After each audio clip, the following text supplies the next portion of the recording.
siempre nos reservamos los instantes finales para ocuparnos de uno de los temas seguramente más importantes, no solamente de la actualidad, sino también de los últimos tiempos. Tiene que ver con la seguridad y el doctor Luis Rueda, camarista federal de Córdoba, está con nosotros esta noche. Bienvenido. Gracias por la invitación. La seguridad, ¿no? Sigue siendo el tema candente. Si uno sale a encuestar ya mismo al ciudadano común, ¿qué es lo que le preocupa? Y es la seguridad. Y la mayoría de ellos, hasta sin entender en profundidad, apuntan a una necesidad de modificar el Código Penal. Así es. Primero hay que aclarar que el Código Penal nuestro, dicho en forma simple, Sí. no técnica, Sí, claro. va a cumplir 100 años próximamente, tiene más de 800 reformas. Sí. Hubo un proyecto muy prolijo en el año 2014 que lo elaboraron Federico Pinedo, estaba el doctor Gil Lavedra, el doctor Zaffaroni. Ese proyecto ya no va. Hay un nuevo proyecto que hizo una comisión dirigida por el doctor Borinqui y que iban a presentar el 21 de agosto Sí. y por motivos que desconozco no se presentó para ser tratado en el Parlamento, ¿no? Y en esa modificación interesante que se iba a presentar, ¿qué puntos son los sobresalientes, a su parecer? Bien, diría dos cosas para Sí. que entienda bien la audiencia. Primero, hay una cuestión de ordenamiento general. El Código Penal es un digesto donde están, un antiguo digesto en el caso nuestro, Sí, están tiene los 100 delitos años. y las penas, digámoslo así simplemente. Y por otro lado hay una cantidad de normas o tipos penales, delitos descritos en un montón de leyes que hay que ordenar, compendiar y hacerlas más entendibles. Ahora, lo segundo es que, respecto a la seguridad, como enseñamos a nuestros alumnos, como dice un alemán, el Código Penal no le toca un pelo al delincuente. Usted con un Código Penal, por más bello que sea, desde el punto de vista de la técnica jurídica, no hace nada. Necesita el paso a través del procesalismo penal. Es cuando se aplica la ley penal y en ese proceso, en la sociedad operan tres momentos, el policial, el judicial y el penitenciario. Para que esto funcione armónicamente, Sí. un país tiene que tener una política criminal, una política de Estado. ¿La tenemos? No, no tenemos una política. Tenemos un código viejo y tampoco tenemos una política criminal. Tampoco tenemos una política criminal, al punto tal es que es zigzagueando. Entonces, ¿qué pasa desde el punto de vista de la ciudadanía? La ciudadanía ve que de pronto un delincuente con un delito contra la propiedad comete un delito relativamente grave y a las pocas horas está en libertad. Por otro lado, escucha hablar de las prisiones preventivas que son estigmatizantes, condenas La sociedad está desconcertada a este punto de vista. Absolutamente. Después está la discusión garantismo o no garantismo. Para aclararlo, nuestra Constitución es una Constitución de garantías y el sistema de aplicar las penas en el sistema argentino, el método es, con un ejemplo muy sencillo se lo digo, homicidio simple de 8 a 25 años de prisión o reclusión. Mire, todos esos años tiene que ser una labor interpretativa del juez. Pero además, todo eso tiene que ser en tiempo razonable, ¿no es cierto? ¿Y lo es generalmente en tiempo razonable? En muy pocos casos ahora, a ver, por un lado hay especies o tipos de delitos que tardan entre 14 y 20 años en llegar a una condena, como es en delitos económicos cuando no prescriben antes, ¿no es cierto? O delitos de cuello blanco. Y por otro lado, la reforma que está en trámite del procedimiento penal tiende a, para despejar el campo de todas esas discusiones innecesarias de las prisiones preventivas, que una persona que ha sido sorprendida, por ejemplo, hoy es sábado, el jueves pasado fue sorprendido con 1 kilo de cocaína en su auto, esa persona tal vez ya el lunes, o sea, pasado mañana, ya puede tener resuelta su situación procesal y sabe que va a ir pronto un juicio oral y un tribunal de 3 jueces lo va a declarar culpable o inocente por tantos años, ¿no es cierto? Así debiera ser. Así debiera ser. Al menos hay una legislación que se ve encarando por ahí. Ahora, si usted me dice que diga la parte que se critica, por otro lado se dice en un momento, han hecho institutos nuevos, como precisamente el arrepentido, y dicen, pero ¿qué hay que corregir? Y hay que corregir de que no sea un instrumento de presión sobre el imputado para que declare para transarlo por la libertad, ¿no es cierto? Lo digo en abstracto sin Sí. referirme a casos puntuales. Perfecto.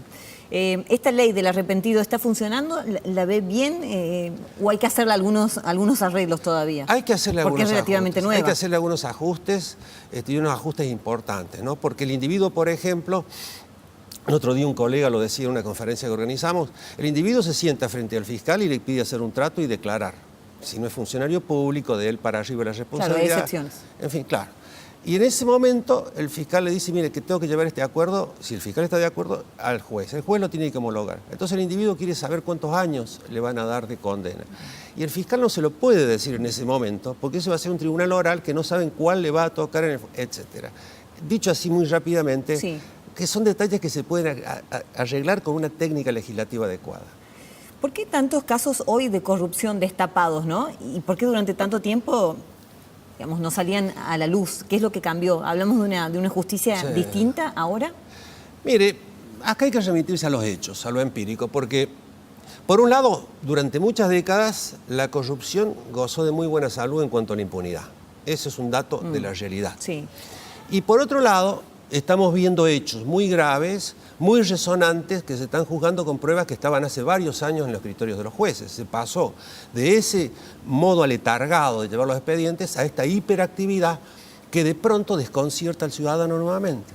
Sí, ¿no? Porque uno cree que hay algún tipo de objetivo detrás de todo esto. Y claro, la gente tiene que sospechar, pero a todo esto súmele usted, siempre pensando en la gente, en la realidad social, usted piense que esas personas quieren saber cómo se soluciona el problema cuando le violaron a una hija, cómo se soluciona el problema cuando le han robado la moto con la que va a trabajar. Y es inútil hacer la denuncia porque es imposible solucionar ese tema desde el punto de vista del despojo a los que menos tienen. Es decir, es bastante complejo el tema y en esto no se agota en que nosotros los penalistas digamos, nos pongamos de acuerdo sobre normas que tiendan a una perfección que llamamos kelseniana. No es así. Tenemos que verificar la realidad social, legislar en consecuencia y no amenazar, por ejemplo, con penas muy severas, porque la Argentina está perfectamente demostrado. Recuerde el caso Bloomberg. Matan a ese joven, Sí. salen atropelladamente a modificar una vez más el Código Penal, aumentan las penas para el policía, para el que mata a un policía, y mataron más policías que antes. ¿No es cierto? ¿Qué pasa en otros lugares del mundo, ¿no? ¿Cómo se maneja la justicia y a su juicio cuál sería un país a imitar? País a imitar en lo cercano, aún poblacionalmente más chico, yo le diría, a propósito de una política de Estado, la tiene Uruguay, la tiene Chile, y para qué decirle los países anglosajones. Pero cuidado, tienen un sistema muy acentuado, son países con mentalidad de ética protestante. Usted sabe bien la diferencia que hay entre tener o no tener la pena de muerte. Ellos no se plantean estas discusiones, lo plantean en modos de eficacia en cuanto a las encuestas, por ejemplo, no tienen esa discusión filosófica nuestra. Pero lo que mueve, por ejemplo, a Estados Unidos es lo que quiere el taxpayer, o sea, el contribuyente. Le demanda ese tipo de sanciones, que no es el caso nuestro. Bueno, a ver, estoy tratando de organizarme, ¿no? Porque primero me decía que, bueno, hace falta la modificación del Código Penal. Sí. No a lo mejor el endurecimiento de las penas, pero sí una política criminal, sí, ¿no? Hay que modificarla. Digamos, ¿de quién está dependiendo eso? Porque se supone que los proyectos ya estaban dados y a punto de ser estudiados y analizados y están en gateras. Yo les refería recién, la comisión que preside el doctor Borinsky el 21 de agosto pasado iba a presentar el nuevo proyecto de Código Penal, que es muy sobrio y muy interesante, para que se discute en el Parlamento. Vino una corrida cambiaria, no sé qué sucedió. O tal vez, le digo por lo que sé por los medios, Sí. Tal vez no querían que se trate porque lo que va en el Código Penal está el tema del aborto y no lo querían nuevamente. Es decir, factores políticos condicionantes de elementos legislativos que le podrían mejorar la vida a la gente. ¿Y estamos muy retrasados en relación a otros lugares del mundo en cuanto a legislación? Mire, hemos sido pioneros. Usted sabe que el juicio oral, por ejemplo, Ajá. fue llevado al mundo del modelo del doctor Vélez Mariconde, entre otros juristas de Córdoba, de 1939. Aquí nace la oralidad en Córdoba. En 1939. Sí, así fue. Fueron nuestros famosos juristas, ¿no?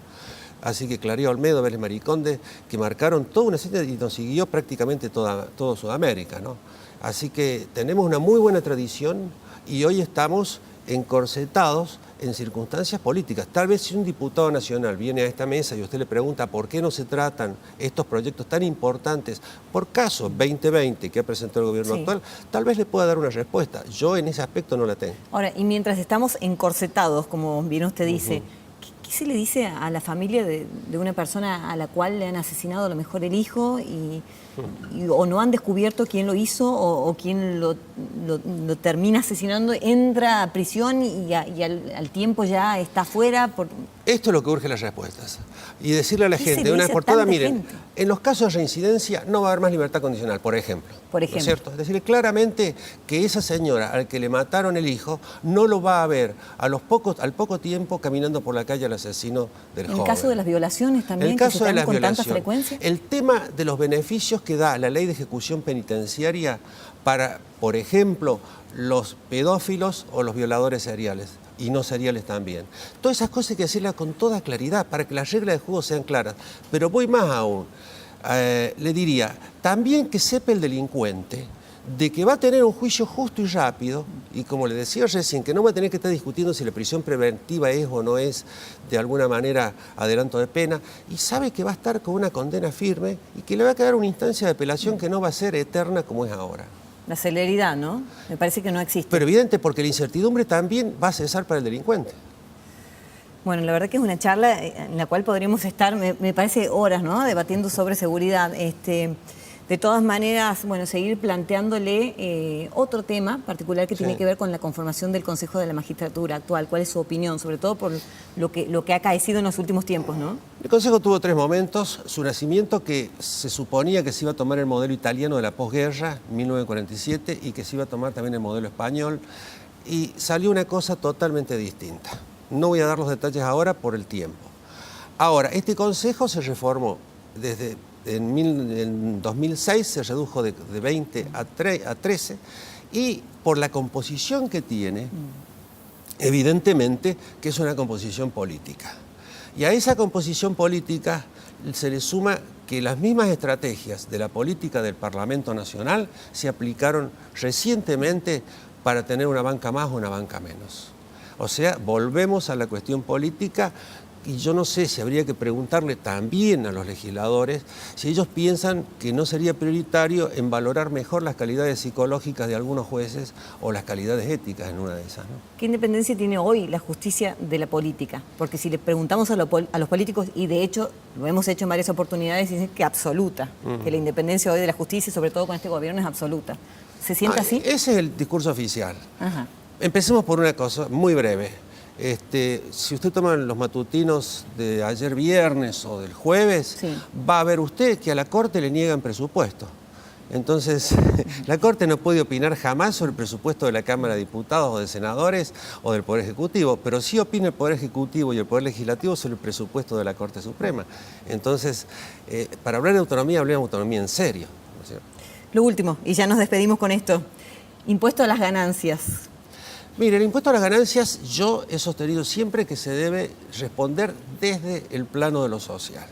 Ahora el tema se ha politizado y yo le diría a usted de que lamentablemente no cabe otro argumento que el político. Es decir... Se vuelve a meter. Sí, porque ya es un tema de agenda de campaña. Entonces, ahora hay que ser respetuoso, la Corte ha resuelto una cautelar. Sí. Nosotros como Asociación Nacional de Magistrados, que acabamos de ganar las elecciones en todo el país, tenemos una posición distinta, más allá de lo que piensa este juez, y creo yo de que hay que esperar de que se resuelva en definitiva la cuestión de fondo a lo que va a acontecer ahora inmediatamente, ¿no? Gracias, un placer tenerlo, de verdad. Muchas gracias a usted por la invitación nuevamente. Muchas gracias. Nos estamos yendo una vez más. Dentro muy prontito, en una semana, estaremos acá para hablar de todos los temas de la actualidad. Chao, adiós, que descansen, queda el domingo, ¿eh? Adiós.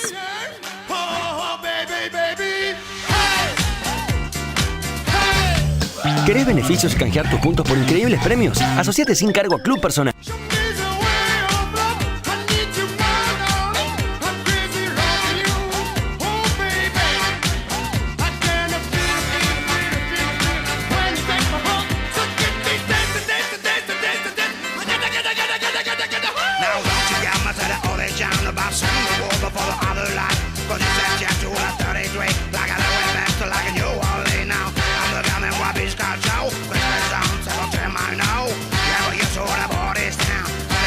Fue una producción de Televisión Mediterránea, SRL, Córdoba, Argentina.